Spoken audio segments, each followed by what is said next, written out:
Halo,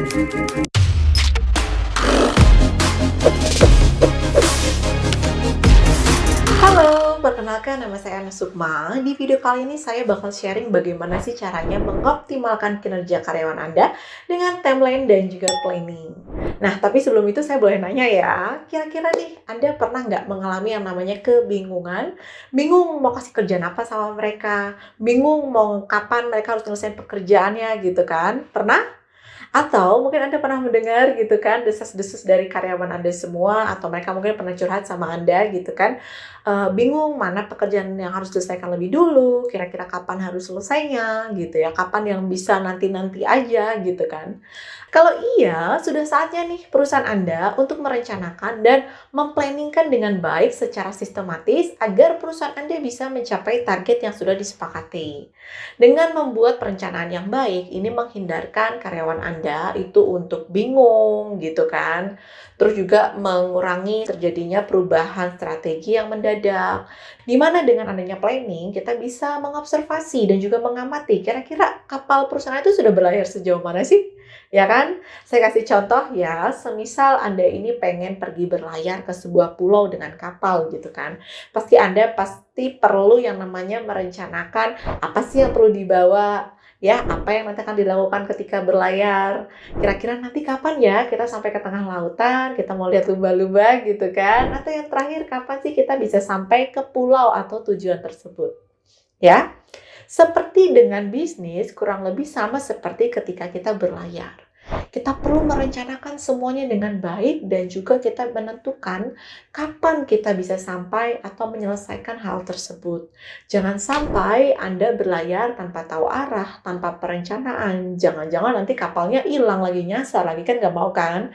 Oleh karena itu, saya sarankan Anda mulai untuk membuat perencanaan yang baik. Nah, kalau misalnya Anda bingung plan yang seperti apa, template-nya seperti apa, nah di sini saya akan memperlihatkan contoh yang sudah saya buat dan saya pengen jelasin dulu, yaitu metode Top Performance Plan. Ya, silakan Anda bisa lihat di layar. Ya, jadi di sini sudah saya buatkan contoh, tapi sebelum itu saya pengen menjelaskan dulu. Di sini Anda bisa melihat ya Top Performance Goal dan juga Top Performance Indicator. Saya akan mulai singkat, yaitu TPG dan TPI. Nah, TPG itu sendiri adalah target besar dari perusahaan atau departemen bahkan posisi tertentu. Sedangkan TPI adalah strategi yang harus dilakukan agar tercapainya TPG. Nah, Anda hanya perlu memahami TPG itu big goals-nya, sedangkan TPI itu adalah strategi atau tugas-tugas yang harus diselesaikan.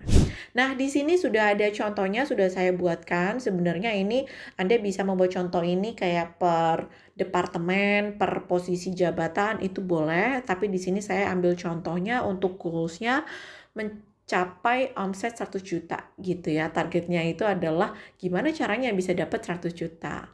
Nah, untuk top performance indicator di sini ada beberapa task ya.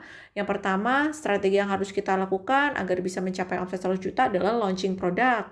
Lalu yang kedua, membuat campaign, iklan, dan promo. Lalu yang terakhir adalah terjual 1000 pieces produk. Ya, karena ini contoh saya bikinnya cuma 3, tapi nanti kalau Anda mau bikin 5-10 itu boleh banget ya, bebas. Oke. Nah, di sini juga saya tuliskan tanggal selesai. Kita tuh perlu banget yang namanya merencanakan kapan mulai dan kapan selesai, ya. Lalu selanjutnya ada hasil kinerja. Ini bisa Anda isi ketika strategi sudah dilakukan dan Anda bisa mengobservasi dan mengamati kira-kira strateginya itu sudah selesai apa belum, ya. Nah, apabila belum selesai, Anda bisa mengisi di kolom tindak lanjut gitu. Kira-kira ada strategi baru seperti apakah atau tindakan seperti apa gitu ya, biar strategi atau goals-nya tuh bisa tercapai. Nah, di sini ada 3 contoh, saya akan jelaskan. Yang pertama adalah launching produk baru. Ya, tanggal selesainya itu bulan 1, maksudnya di sini 30 hari ya, 1 bulan di bulan Januari. Nah, hasil kinerjanya di akhir bulan Januari kita cek ternyata produk baru dan selesai gitu ya, produk baru launching selesai tepat waktu. Wah, ini kan berarti berhasil sesuai target, berarti tidak ada tindak lanjut karena sudah selesai. Selanjutnya contoh kedua, tasknya adalah membuat campaign iklan dan promo. Tanggal selesai bulan 2. Maksudnya ini dilakukan mulai di bulan Februari 30 hari. Hasil kinerjanya ternyata campaign itu belum terlalu menarik nih. Belum terlalu bisa menarik customer membeli gitu ya misalnya, lalu karena belum berhasil tindak lanjutnya adalah kita bikin campaign baru. Karena goals-nya kan harus 100 juta, jadi kita bisa update strategi gitu. Nah selanjutnya adalah top performance indikatornya itu atau task-nya strateginya adalah terjual 1000 pieces produk. Ya, tanggal selesainya itu bulan 3. Jadi mulainya di bulan 2 Februari dan selesainya di bulan Maret. Jadi target selama 2 bulan itu 1000 pieces produk terjual. Hasil kinerjanya ternyata penjualan hanya berhasil 750 pieces. Berarti kan belum achieve target. Berarti kita perlu yang namanya mengisi kolom tindak lanjut. Gitu ya. Nah, di tindak lanjut ini adalah melakukan training closing. Jadi kita memberikan training kepada seluruh staff sales agar mereka bisa meningkatkan skill-nya dan closing-nya juga semakin meningkat. Oke, jadi Anda sudah melihat ya contoh planning ya. Silakan Anda membuat bersama dengan tim Anda semua, para manajer, leader diajakin untuk menentukan kira-kira strateginya apa aja, kapan harus selesai, dan kapan perlu dievaluasi. Nah, dengan planning ini kita benar-benar tahu gitu ya, perusahaan Anda tuh sudah sampai mana sih? Pekerjaan mereka tuh sudah selesainya berapa persen? Jadi benar-benar kita akan memantau gitu ya, kalau kayaknya ada indikasi kurang berhasil nih kayaknya nih, perlu kita yang namanya pembaruan strategi, itu nggak apa-apa gitu ya. Dan pastinya dengan seperti itu teman-teman semua karyawan di dalam perusahaan itu jadi jauh lebih disiplin ya, karena mereka ada tenggat waktu dan mereka bisa fokus pekerjaan mana yang harus selesai di bulan pertama, kapan harus dikerjakan di bulan kedua, dan juga seterusnya. Jadi jauh lebih sistematis dan jauh dari kebingungan. Nah, setelah Anda membuat yang namanya planning tersebut, Anda juga bisa membuat timeline untuk seluruh departemen dan seluruh task strategi menjadi satu. Jadi semua departemen itu bisa saling tahu kira-kira departemen tetangganya gitu ya, ngelakuin apa sih gitu. Kapan sih selesainya targetnya, kurang lebih seperti itu. Nah, ini di layar silakan Anda lihat. Sini sudah saya siapkan contohnya.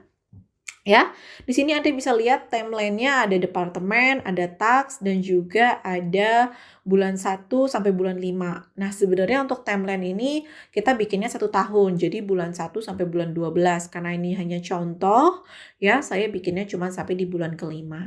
Nah, di sini contohnya saya pakai HRD dan task-nya itu adalah rekrutmen dan juga training komunikasi.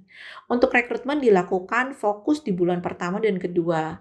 Baru running komunikasi dilakukan di bulan ketiga. Dengan seperti ini ya, HR itu akan bisa lebih fokus ke rekrutmen. Kalau udah selesai, nanti di bulan ketiga mereka akan fokus melakukan training gitu. Karena kalau dilakukan semua dalam satu waktu, apalagi orangnya cuma satu gitu ya, takutnya nanti nggak bisa menyelesaikan pekerjaan dengan baik. Nah, selanjutnya adalah R&D atau Research and Development. Yang pertama adalah research menu dulu nih, kira-kira mau bikin apa, formulasinya gimana di bulan pertama. Lalu mereka trial menu atau uji coba di bulan kedua. Lalu bulan ketiga itu mereka launching. Jadi bertahap gitu. Jadi ada waktu untuk fokus memaksimalkan agar menunya itu nanti benar-benar yang terbaik. Nah, departemen selanjutnya adalah operasional. Nah, tasknya adalah survei area baru dan juga opening gitu. Nah, survei area barunya tuh di bulan pertama, sedangkan openingnya di bulan ketiga. Jadi, dari survei sampai opening, mereka benar-benar ada cukup waktu 1 bulan sampai 2 bulan dan bisa opening dengan benar-benar baik sesuai dengan harapan. Oke. Nah, ini adalah timeline-nya ya. Anda bisa buat juga. Jadi semua orang gitu ya, ketika Anda meeting besar semua bisa lihat departemen ngelakuin apa, kapan mereka harus selesai, dan kita bisa tahu ya siapa yang paling sibuk di bulan pertama, bulan kedua, dan bulan ketiga, dan seterusnya. Dengan seperti ini, kita semua benar-benar lebih transparan, terbuka, kita bisa support satu sama lain ya, dan kita juga bisa memotivasi mereka ketika mereka gagal gitu ya. Apalagi waktunya udah mepet gitu, kita bisa yang namanya mengingatkan atau kasih alarm sebelum tenggat waktunya selesai. Nah, silahkan Anda membuat bersama tim Anda. Semoga pekerjaan di perusahaan Anda benar-benar selesai secara maksimal, tepat waktu, dan semua karyawan Anda benar-benar bisa mengoptimalkan pekerjaan mereka. Oke, salam sukses!